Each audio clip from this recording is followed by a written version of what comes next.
Hello friends! Today I have a wonderful video for you that will absolutely not at all be controversial. That's right, I'm bringing you a Xeno series character tier list where I rank every single relevant character I could think of in this series.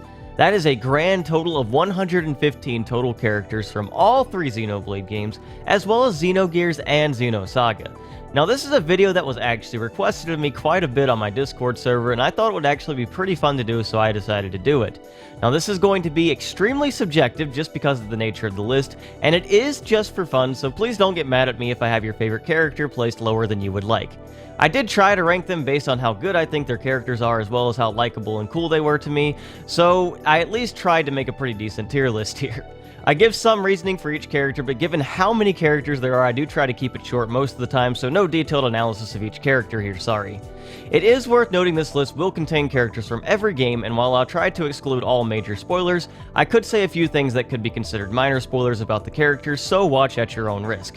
I will have time steps for each tier, and if you see a character you don't recognize, you can just skip past them hopefully also.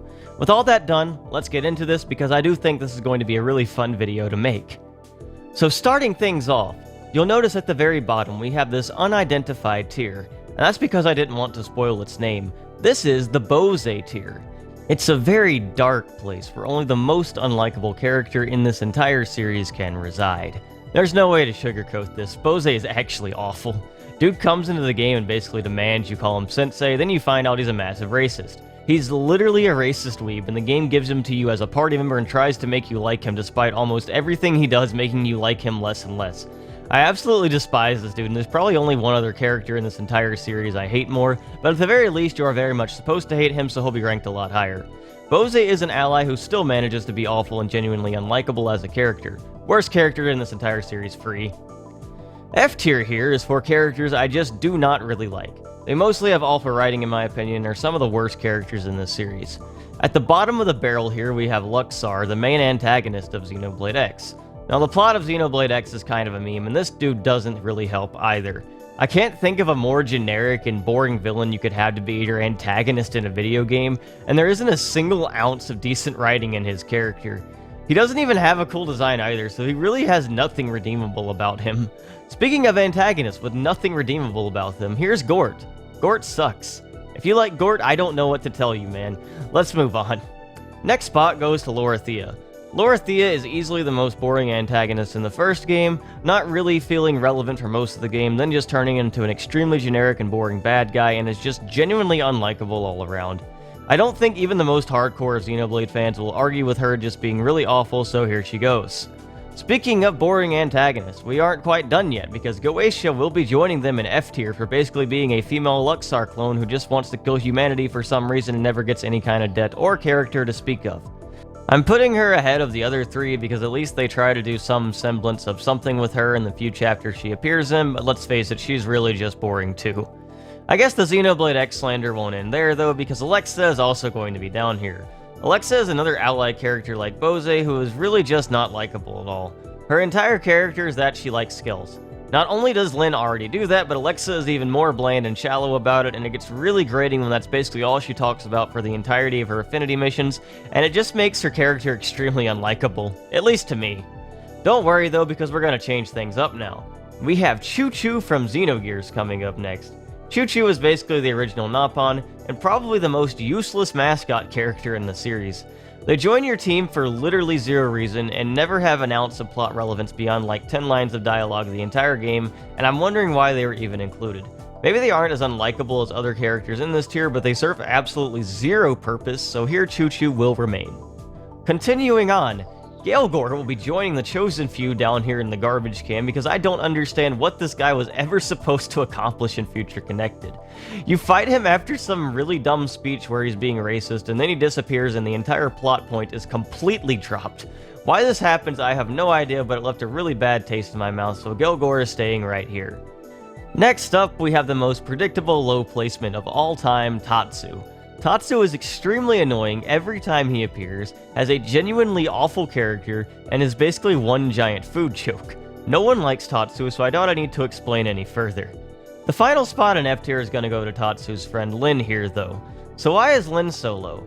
Well, for one, half of her character is also Tatsu food jokes, which really just brings her down significantly in my eyes, and is just another reason Tatsu is genuinely awful because he brings down not only himself, but another character who could have been likable otherwise. I care pretty much nothing for Lin, and the association with Tatsu really does not help her either when she doesn't really get a lot of great writing moments in the amazing Xenoblade plot to begin with. With that done, we'll be moving up to E tier. This tier is for characters I'd say I'm really indifferent to or just don't really care for that much. They don't really have good writing or interesting characters to speak of, but I probably don't really hate them much either, and if I do dislike them some, I still think they're better than the characters in F tier. First up, we have Rock. Rock does literally nothing the entire game in Xenoblade 2. He says a few things when he's with Vandom, then a few things when he gets pulled again, trying to give him the tiniest amount of debt, but he's really just pretty much useless, and I don't really care much for him at all. Doug will also be joining Rock in this tier. I am literally playing through Xenoblade X right now, and I can't tell you a single thing Doug has done. He's basically just Lao's friend and serves no real purpose despite being a playable party member who's like part of the main extended cast. I have no real feelings about Doug, he is just really that boring. At spot 104, we have Dromark. Dromark is one of the most forgettable members of the Xenoblade 2 cast, as most people will care more about Nia, much more than him, as he's basically just forgotten much of the story outside of a few times he decides to speak. But let's face it, he doesn't really have his own character or anything and just exists to exemplify Nia more. Can't really place him higher than here. Next on our list is the lowest ranked Xenosaga character, Sergius. Sergius. I just call this dude Space Pope personally. He does nothing. Space Pope only appears in Xenosaga 2 and is basically just a figurehead for one of the organization and doesn't seem to know anything about anything else going on. He's easily the weakest antagonist in Saga, and he probably has the most awful boss battle in the entire series. There's no real depth to him, so he's an easy E tier. Next we have Juju. Now I don't hate Juju, but it is undeniable that he's pretty much just a plot device in Xenoblade, so I can't really say I like him all that much either. And when this series has so many amazing characters, I cannot really place him higher than this. Next up, we have another member of the Extended X main cast, Arena. Arena kinda suffers from a lot of the same problems Doug does. She kinda exists and doesn't really do much of anything, and even with her own affinity missions and the fact she's marginally involved in the main plot, it doesn't really help make her a memorable or interesting character to me. Now, some of the Xenoblade X characters legitimately have cool moments or interesting affinity missions, don't get me wrong. This list is not to hate on Xenoblade X characters, trust me. There's just a lot of weaker characters in the game also. Hammer is up next. Now, Hammer is actually kind of an interesting character, showing how psychological issues related to inferiority can affect a person, and in some ways I think he had some pretty compelling writing, but a lot of his actions and involvement in the plot were also stupid, so I have a hard time placing him higher than this. Plus, I just can't forgive him for one of the things he did, so here he will remain. Next up, we have Gwen, completing the trio of Xenoblade X supporting party members who are just kinda boring. In Gwen's defense, he's a bit more likable than the other two, hence he's placed higher, and I at least remember one of Gwen's affinity missions, so good on you, Gwen. Next, Gadot. Gadot is a plot device filler antagonist who serves as Charlotte's motivation for basically being part of the party, and the entire time he exists in the story, he doesn't really do much of anything to stand out or make me care for him as a character, so I think E tier is appropriate. After that, we have Fog. Now, remember when I said that some X characters do have compelling affinity missions and are very likable? Well, Foggen is not included in that list. In fact, Fog's mission really just plays up how passive and boring he is as essentially part of his personality, and his affinity missions are also trying to make up with his brother and explain and resolve their conflict, and it's alright as a storyline, but I didn't really ever feel like I was that invested in it myself, so I don't really care for Fog all that much. Aegeon will also be joining the ranks of E tier. Now, he only really has a character in Torna, and even during Torna he's not really all that relevant, but he does have a couple decent moments when he does appear. Still, he doesn't really have any noticeable character or anything to really make him stand out, so it's hard to really place him higher. Sorry to all of the hardcore Aegeon fans out there. Next up, I'd have to put Billy Lee Black from Xenogears. So Xenogears is kind of odd because half of the main cast gets a lot of development and focus, and the other half gets a small character arc when they join the main cast, and then they become completely irrelevant the rest of the game. Billy is unfortunately in the latter half of this. He has a minor character arc when he's first introduced related to his father and his beliefs, but after that it gets resolved, he completely disappears for the rest of the game. Personally, I didn't find him all that interesting either. I even found his father more interesting, so I can't really rank him any higher than this. Now we might get to a more controversial one. I'm putting Zanza in E tier. So one thing you'll notice is that I have Klaus and Zanza listed separately because I think they're pretty vastly different, since Xenoblade 2 focuses a lot on Klaus and that part of him, so I decided to focus on Zanza on his own merits and what he does specifically in Xenoblade 1. As I mentioned in my long analysis video, I find Zanza to be an incredibly weak final villain in the game, since he's not really there for much of the game to get development, and he just comes in and turns into generic JRPG god, and I just really did not care for that at all. Still, he's definitely better than Luxar, so he at least has that going for him, but I can't really place him higher than this because he is pretty generic and just not that interesting outside of his really sick design. Speaking of Xenoblade 1's antagonist, I'm also going to put Dixon here as well.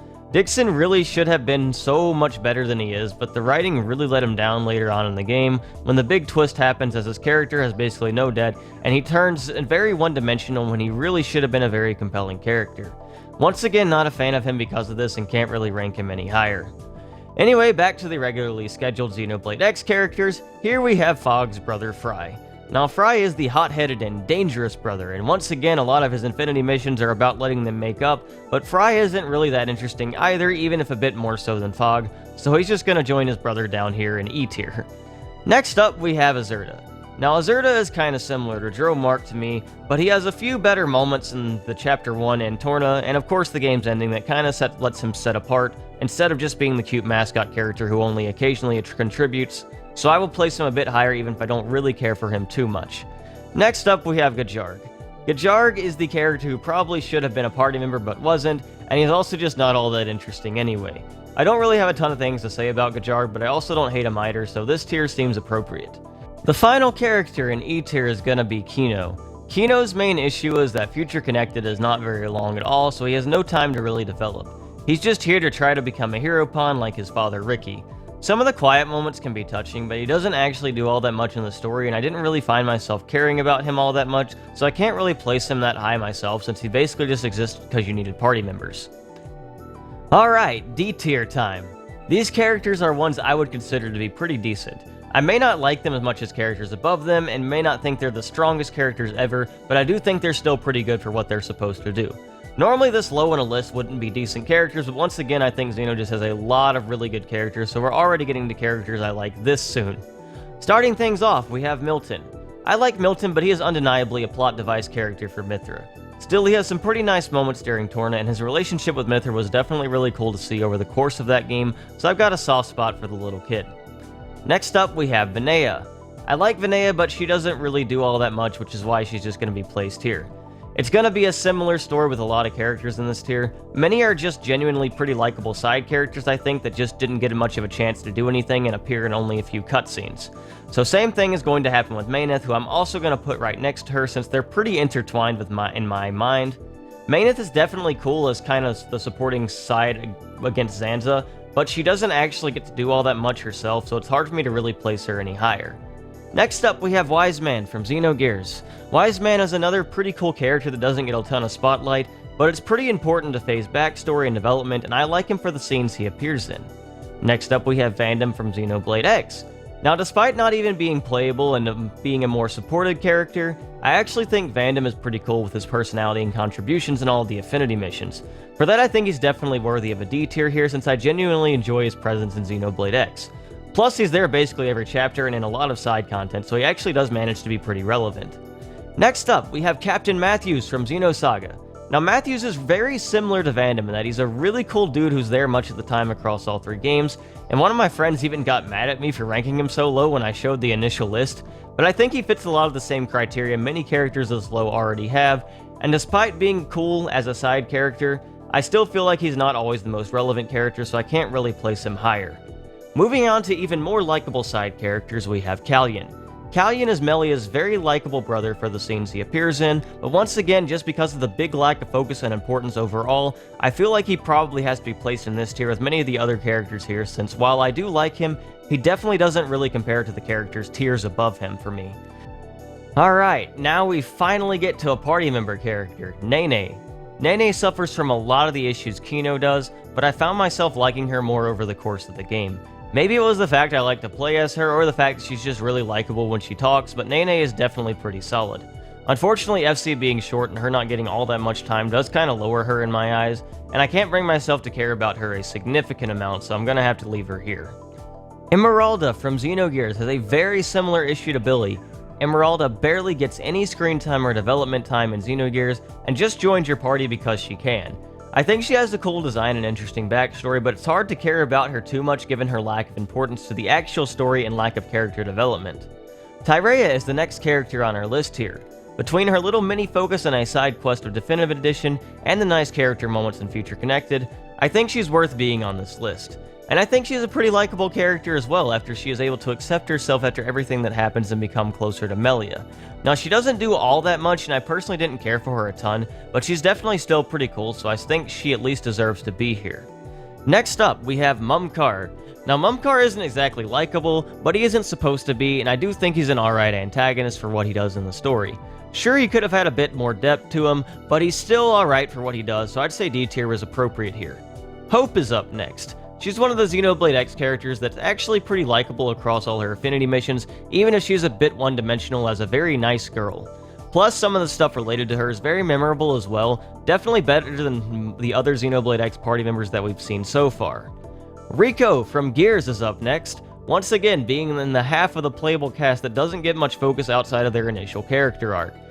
I actually think that Rico's arc is pretty good, but just basically making him completely irrelevant afterwards besides some moments with Hammer just kind of makes him a bit hard to place higher than this in my eyes, since his own personal arc didn't really blow me out of the water and his irrelevance to the game's narrative afterwards is once again odd for a main party member.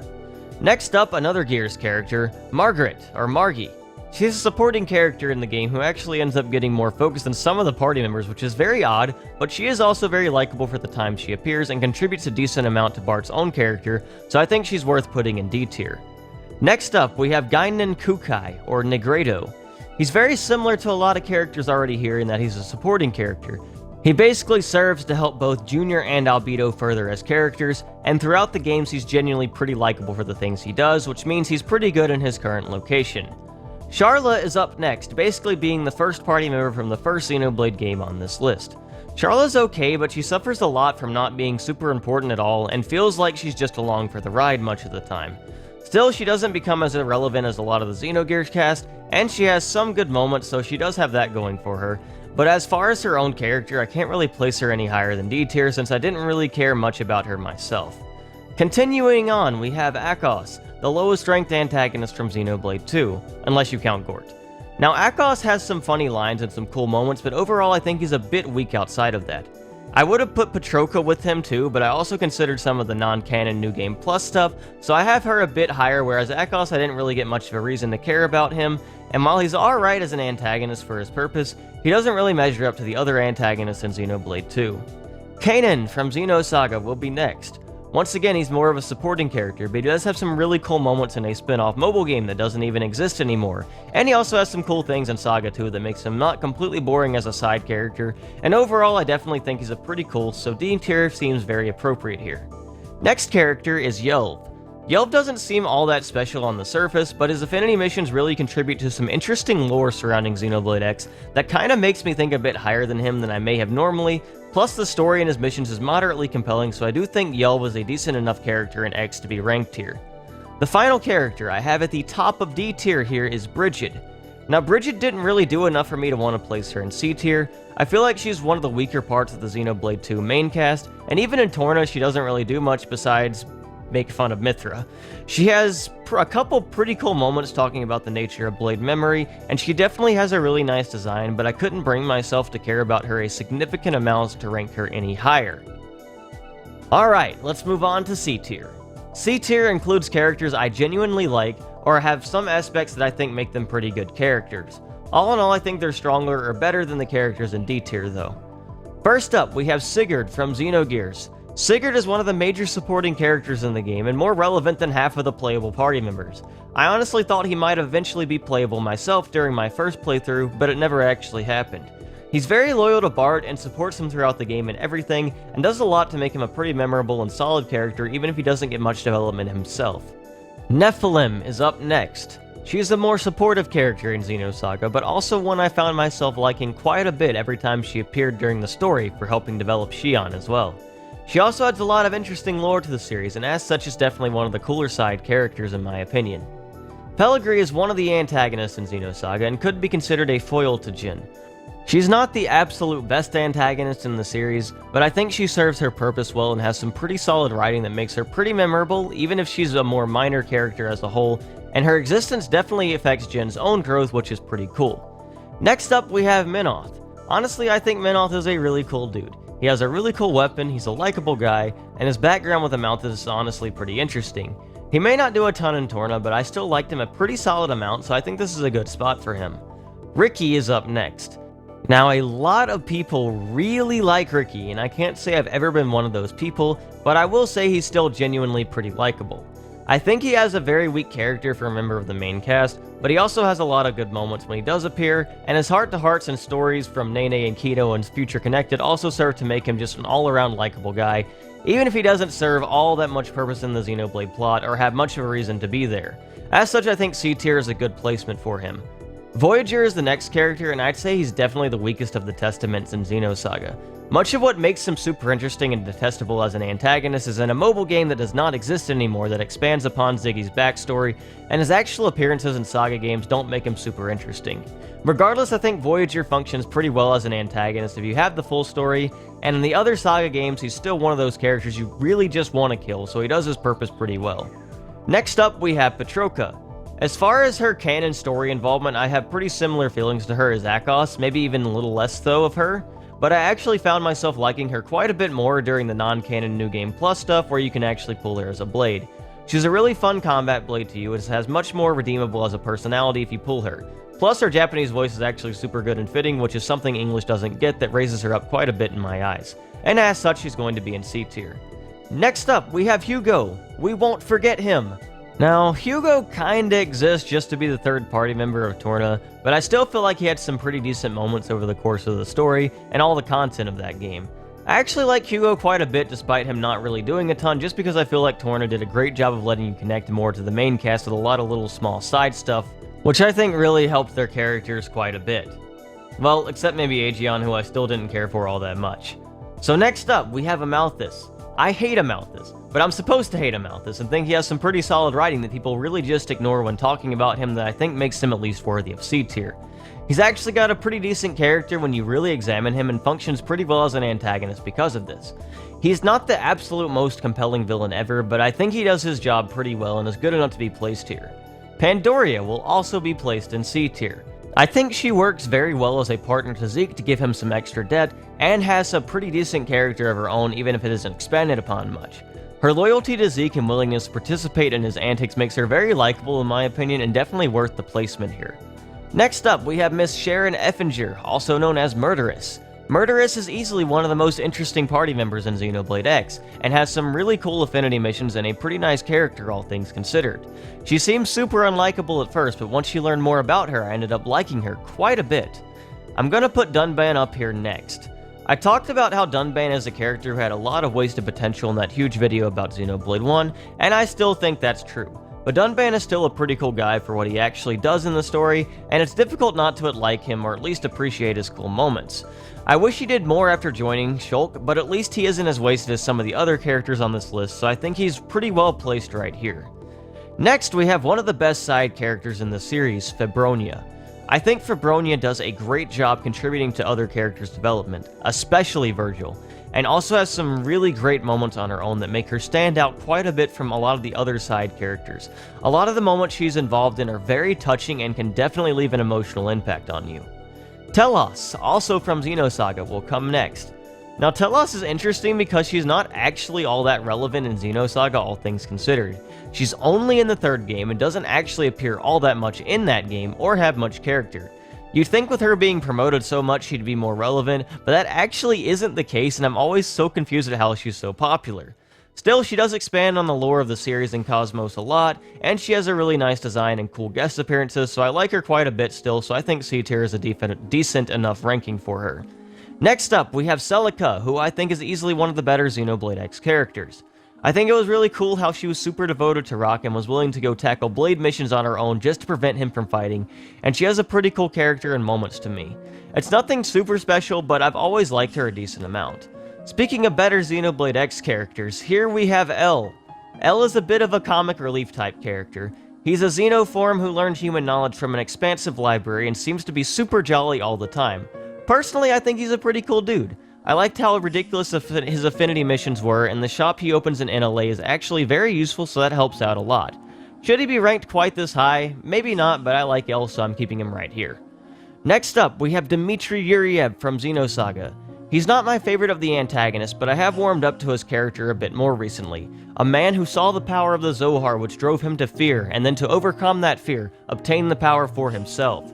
He is also the source of the song Godsip, which is one of the greatest songs in the series, and I think his existence really helped expand upon the world of Xenosaga, as well as the URTVs even more. Albus is up next. I think he's a pretty cool character, and the lore surrounding him is actually really cool when he was basically confirmed as being Ontos. In Xenoblade 1, he kinda acts as Cryptic Mystery Man with his own motivations for much of the game, so there isn't actually all that much to him besides just thinking he's a pretty cool guy and liking his lore, so it's hard for me to justify ranking him higher than this, but Albus is overall still a pretty cool dude. Next up, I have Maria here.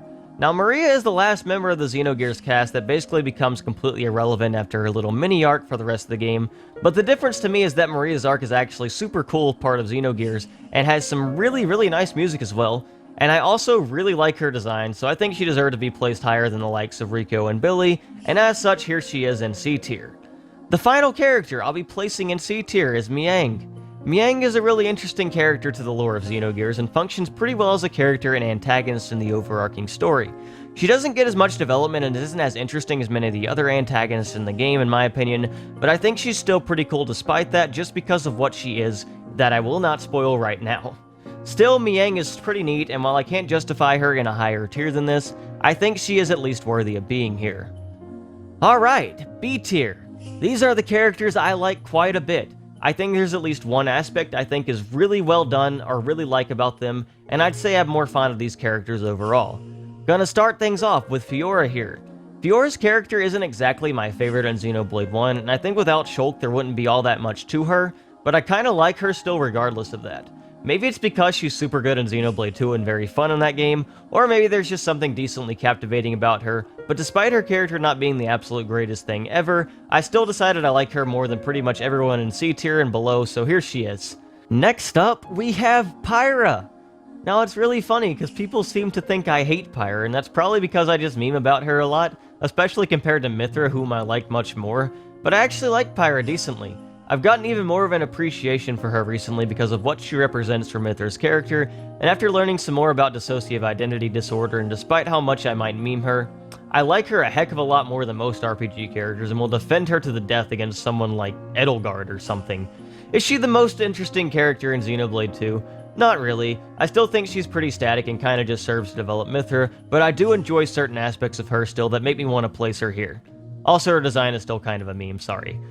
Next up, we have Morag here, who I think was probably the weakest driver in the Xenoblade 2 cast. She doesn't do a lot in the story after the beginning scenes of Chapter 7, but I still like her a lot for what she did in the game and what she was involved in. You can see how Rex's behavior is able to influence and change her, and I think she's genuinely a good and likable character. She's also got a really cool design, and that always counts for something. Up next, we have Mikhail. I think Mikhail was actually a really good character from seeing his origins in Torna to what he became in the base game, and he actually has some pretty interesting motivations and reasons for his actions. He's definitely the best of the antagonistic Tornan trio, so I definitely think a B tier here is justified. Continuing on with Xenoblade 2 stuff, we have Klaus. Klaus got a lot of expanded info in Xenoblade 2 and split from Zanza also to become basically his own character who also gets pretty heavily influenced by Rex. Xenoblade 2 gave him a lot more nuance and interesting motivations, and his existence really expanded the lore of both games, which I greatly appreciate, so I definitely think he should be placed here. I'm definitely a big fan of Klaus, but maybe that's also a bit of bias, so who knows. The next character is Ramsus from Xenogears. I actually think Ramsus is a really solid antagonist and has a lot of really good development over the course of the game as he gradually becomes more and more obsessed with Faye because of his inferiority complex and seems to be betrayed by everyone after he accomplishes his goals. He's a super interesting character to me and someone I think was really well done as an antagonist. Next up, we have Elma. Now, I used to not really like Elma much because I considered her to be probably the biggest Mary Sue in the series, and in many ways that's still likely true. Replaying X has given me a bit of a greater appreciation for her, however, and she's also a super fun blade in Xenoblade 2, and maybe that has led to me liking her a bit more as well. I don't think she's a fantastic character by any means, but I also like her decently enough that I think this is a pretty good placement for her these days since she legitimately has a lot of cool moments. Mia is up next, and Mia is probably one of my favorite characters in Xenoblade X. She has one of the most charming and funny quest lines in the entire game, and you get to see her growth as a person and character, and it all culminates in this super touching mission where she finally becomes a Blade and joins your team. She even gets another affinity mission on top of that to expand upon her even more, and she's honestly just a really likable character, so she's an easy B tier here. Adam is up next, and he's another pretty cool character. He seems to struggle with his own fear of the power of the Aegis, which actually makes him more interesting than his jolly exterior would suggest. I think he's a pretty good character for the time we know him, as he contributes a lot to how the Aegis is, and also helps Rex quite a bit in understanding his purpose, and he's also just a genuinely cool and likable dude, so I like this placement for him. Next up, we have Wilhelm. Wilhelm is a super interesting character even if there isn't a lot to him on the surface. His very existence is basically what makes the lore of Xenosaga, and basically every part of the plot can be linked to him in some way. I think he's actually a very interesting person because of that, and just connecting all the pieces was really cool. Next up, we have Nagi. Nagi is absolutely one of the coolest characters in Xenoblade X, and his last Affinity mission is absolutely amazing. Plus, he gives you Blossom Dance, so there is not much to dislike about this dude. Easy B tier. Next up, Kevin Winnicott. This guy is my most hated character in the entire series by far. If this list was based purely on how much I like them, he would be like 3 tiers below Bose. I despise this dude with every fiber of my entire being. Screw Kevin Winnicott, easily the most hateable character this franchise has to offer. So if I hate him that much, why is he in B tier? Well, because you are absolutely supposed to hate this dude, and that to me is a sign of good writing. I think he actually serves his purpose in the story well for what he actually does, and even if I hate him, I think that's at least worthy of giving him a B tier. Screw Kevin, though. Next up, we have Reyn. Now, is Reyn the most interesting character in existence? Is he super well developed? No, not really, but I still like Reyn. He's super fun to play as, and I think he's actually one of the funnier characters in the game, so it's hard for me to want to place him any lower than this, so with the power of bias, I will put Reyn right here. Grahf. I am Grahf, the seeker of power. Doth thou desire the power? My fist is the divine breath. Blossom, O fallen seed, and draw upon thy hidden powers. Grant unto thee the power of the glorious mother of destruction! Next up, we have Vandham from Xenoblade 2 this time. Now, I know what you're thinking. Enel, this guy only appears for 1 chapter and basically just serves as a mentor to Rex. And yes, you're right. But Vandham in that 1 chapter left a really good impact on me, and I have a major soft spot for this dude and think he's actually pretty awesome. Sure, he may not be the most interesting character ever, but I like Vandham, so I'm putting him in B tier. Next up, we have Melia, who's one of the better characters in Xenoblade 1. Well, unless you're IGN, I guess. I've never cared about Melia too much, but I can at least acknowledge they tried to make her sympathetic and likable, and even gave her a sequel story for closure, so she actually gets quite a bit that flesh her out and make her a pretty good character, and as such I think this is a pretty fair placement. Next up, we have Lao, probably the best written character in Xenoblade X. This guy is probably the only interesting part of the main story and actually has a lot of cool moments and interesting motivations for his actions. He feels like the only character who seemed to have much more of a purpose, and I actually like Lao a lot, so I definitely think he's worth being placed here. Egil is up next, the best antagonist from Xenoblade 1. He's a great antagonist for a number of different reasons and is very similar to Shulk, which is a great parallel. His motivations made sense, his character was really nice, and even the conclusion was going to be pretty good before we get the really lame plot twist I've never been a major fan of. Next up, we have Saiten Uzuki. Saiten is our first Xenogears party member who's actually super relevant over the course of the game. He basically serves as the exposition dump character much of the time, but he actually is also really cool, and I think one of the grand reveals towards the end of Disc 1 was really well executed. I think there's some aspects that could be better, and he could be more interesting if he wasn't basically Mr. Perfect, but it's still hard to dislike Saiten, and I do appreciate his role in the story. The final character at the top of B tier is going to be Chaos. Chaos is basically just Albus, but better in my opinion, since he actually joins your party and is even more involved in the main plot and everything going on. He's still the weakest character of the Xenosaga main cast just because he doesn't get a lot of focus since the series was originally going to be 6 games, and he gets shoved basically to the end of Saga 3, but he's still a pretty cool character. Plus his introduction basically just being him saying, "I'm really talented," is one of the funniest things ever. I like Chaos, he's cool, but he doesn't get enough character focus for him to be higher than B tier for me. Alright, now we get to A tier. These are characters I really like or think have a lot of good aspects about them that were well executed. These are easily some of the best characters the series has to offer. Starting things off, we have the last Xenoblade X character, HB. Now why is HB higher than Lao if I think Lao was better written, especially since he's not relevant to the plot of the game? Well, I find HB to be really funny. His actual affinity missions aren't the most special, just super arrogant dude learning to be a bit more reliant on others and a bit more humble, but still I actually enjoyed them a lot anyway, and HB is just a really funny guy, and I've always really liked him a lot. As such, I wanted to put him in A tier even if he's at the bottom of it. Next up, we have Virgil. Now, I originally had Virgil in B, but after thinking about it a bit more, I decided he absolutely should be in A tier. He has some really good development for an antagonist, and some really good moments. The entire scene at the church in Xenosaga 3 is one of my favorite parts of the series, and Virgil was the main reason. He's a fantastic character with a satisfying conclusion, and easily deserves to be here. Krelian is up next. He's another fantastic antagonist character in Xenogears. I really like the writing in his scenes near the end of the game, and he has some really cool motivations for his actions. Definitely a really solid character that helps the narrative of the story so much. Speaking of antagonistic characters with great writing, we have Malos up next. Malos is a really good character over the course of both Torna and the base game, and it's really interesting to learn the lore behind him. He's only bad because of influence, and he seems to struggle with understanding his own purpose over the course of the games, and seems to think he's only made to destroy, so it's really interesting seeing him kind of cling to that till the very end before finally realizing maybe this wasn't the best way. I find Malos very interesting and good when you examine him in detail, and we don't have time to get into that in this video, so next up we have Shulk, the protagonist of the first Xenoblade game. I like Shulk and think he's a really well written character over the course of the game, and he has a lot of really solid growth. The main thing I don't like about him is how he makes the rest of the main cast feel useless and irrelevant without him, which might be lowering him just a little bit in my mind. But I also would say this is a fair placement for him just based on how much I like all the characters around him as well. Next up, we have Margulis. Margulis is great. When you first meet him, you think he's gonna be this generic bad guy type dude because it's super early on in Saga 1, but he turns into probably the second best antagonist in all of Xenosaga, and easily one of the best characters in the series. After his dreams and ideals get shattered, he finds his pride for one last epic battle, which is easily one of my favorite boss battles in the entire series, and honestly, he's just a really good character that should really be appreciated more. The next character we have is Bart from Xenogears.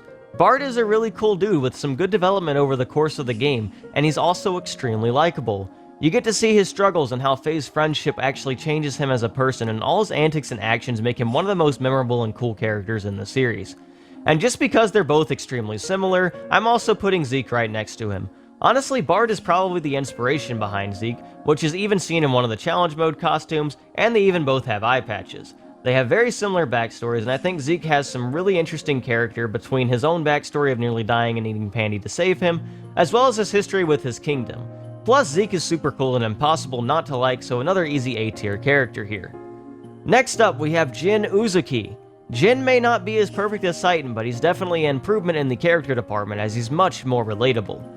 His struggles with his family leads to some very nice character development, and honestly, he's still a really cool dude over the course of the games, and character writing is easily one of the things Xenosaga excels in, so he gets plenty of focus, which makes him a very likable and good character.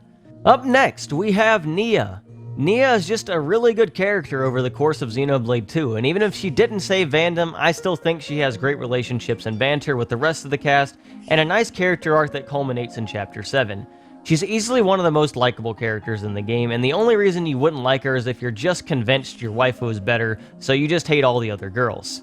Next up, we have the absolute legend, Alan freaking Ridgely. Alan might start off as the biggest simp and loser this series has ever seen, but Alan is still an absolute legend in my eyes.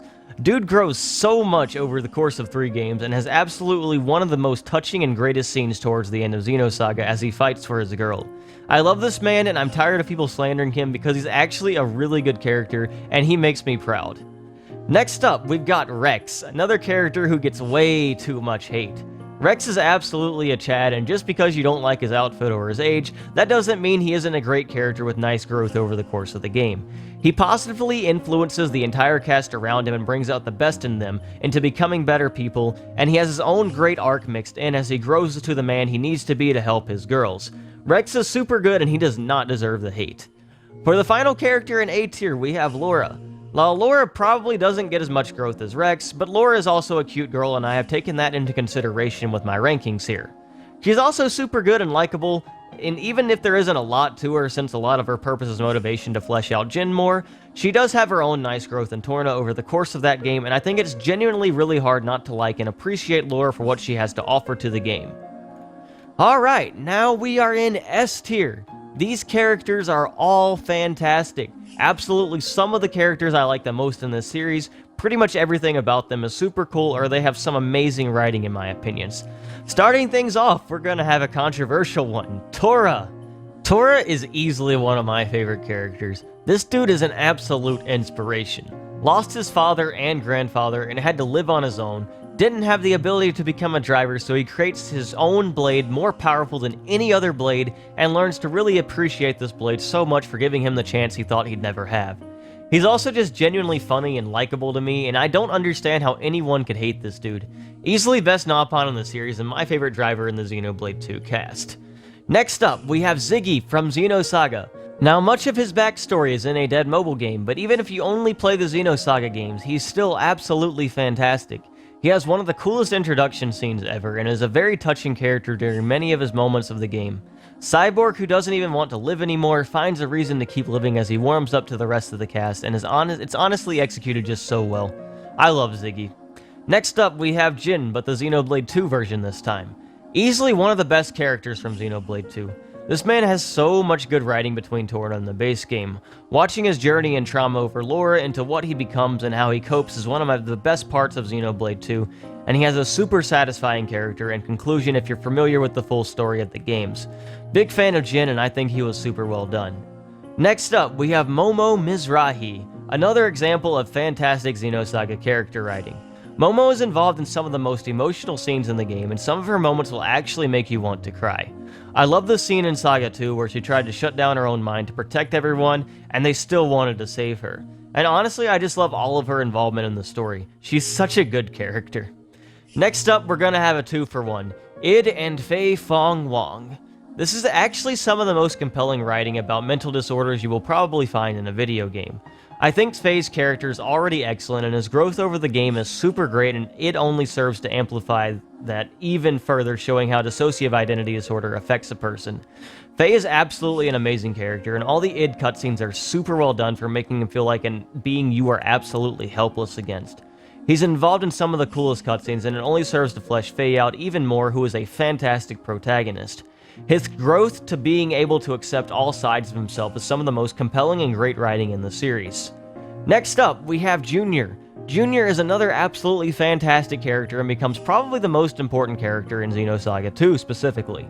We learn all about him, his reason for existing, and see a lot of character growth over the course of the game with him. He's also just super likable and a funny dude, and his relationships with all the other characters, and especially Albedo, is fantastic. And I think his character was super well done. Next up, we've got Poppy. Is it even possible for a single person in the entire world to dislike Poppy? She has some of the best moments in Xenoblade 2 between all three of her forms, and is genuinely just so likable. Plus, her third form is the best blade in the game, which is also super neat and fitting. She's honestly a great character on top of all of that too, who also gets a lot of development over the game, and seeing her in the ending is both heartbreaking and touching. Poppy is great, and everyone should like Poppy. Albedo will be claiming the next spot. This guy is easily the best antagonist in the entire series, and honestly, it's not even that close. He has some of the most insane and crazy moments, but also a lot of amazing development and a very compelling backstory. It's very difficult not to feel bad for him, and he's also just appreciate what he offers to the story, and I think his writing and character were extremely well done. He's one of the highlights of the game for sure, and someone you will actually play the games just to learn more about. And finally, at the top of S tier, we have Haze. Okay, yeah, this is probably a biased placement. If it was based purely on how much I like them, she'd probably be even higher. Yeah, sure, she doesn't have a super amazing character arc or anything, but she is very likable, and her cuteness really touched my heart every time she was on screen. And honestly, I really just like her a lot, man. This is my list, so she's going to say at the top of S tier. Sorry, not sorry. Alright, now we finally get to SS tier. These are my absolute favorite characters. I love everything about them, and I think they have really good writing. And there's also only 4 characters left, so I reserve this for only the best of the best here. First up, we have Ellie from Xenogears. I recently replayed this game a couple weeks ago, and Ellie is absolutely fantastic.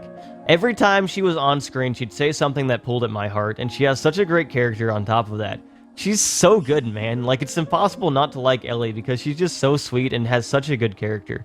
She also has a really cool design too, so what is not to like about her?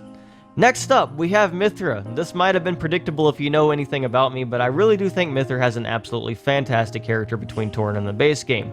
Another great illustration of mental trauma and how it can affect a person, and her growth over the games is easily some of the best in the series.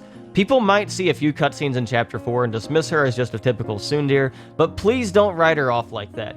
She has some really good writing and is easily one of the best characters this series has to offer. In short, I do love Mythra. Coming in at spot number 2, we have Cosmos. I'm sure this one was also really easy to see coming. She's basically the flagship character for Monolith, and it's almost impossible not to think she's just really, really cool. She has one of the best designs in the entire series, and even if she's just basically a cool android for 2.5 games, she still has a really compelling and nice character. Plus, just seeing her doing a bunch of crazy stuff is never not awesome. Cosmos is basically who I think of when I think about this series. She really is the poster girl, and it's super difficult not to like her. I like Cosmos a lot and think she absolutely deserves to be here. And at spot number 1, for the best character in the entire series, I have Shion Uzuki, the main protagonist of Xenosaga, and also my avatar character. Shion has some of the best character writing in the entire series and really delves into how childhood trauma and mental issues can affect a person greatly. She probably won't always be the most likable to some people that play the game, but she's definitely extremely realistic and someone I've always related to personally. I've dealt with many of the same struggles she has and really appreciate her depiction in the games. I found her story extremely compelling, and I honestly just really like almost everything about her. Everything from her writing to her design, and her entire character arc is absolutely amazing and one of the highlights of the Xenosaga series. It's a shame a lot of people might just blow her off because she isn't just nice and 100% likable at all times, but I think it makes her a more compelling character because of it. In short, Shion is great and easily the best character in the series to me, and you should all go play Xenosaga right now. Alright, so that's it. Maybe I have a slight bias towards cute girls, but besides that, I think this list is pretty accurate to my feelings about their characters and how likable and good they are. Once again, I really just like so many characters here, it's hard to rank them in a list like this, but it was requested and I always like to deliver. I hope no one has gotten upset at any of my opinions because at the end of the day, this is very subjective and just for fun. If you want to discuss any of this or want to give me your own thoughts, I'd be very interested in hearing them in the comments. As for me, that's probably it. Make sure to like, subscribe, and support me on forms of social media if you enjoyed the video and look forward to my future content on the series. Thank you all so much for watching and for making it this far in the video, and have a wonderful day.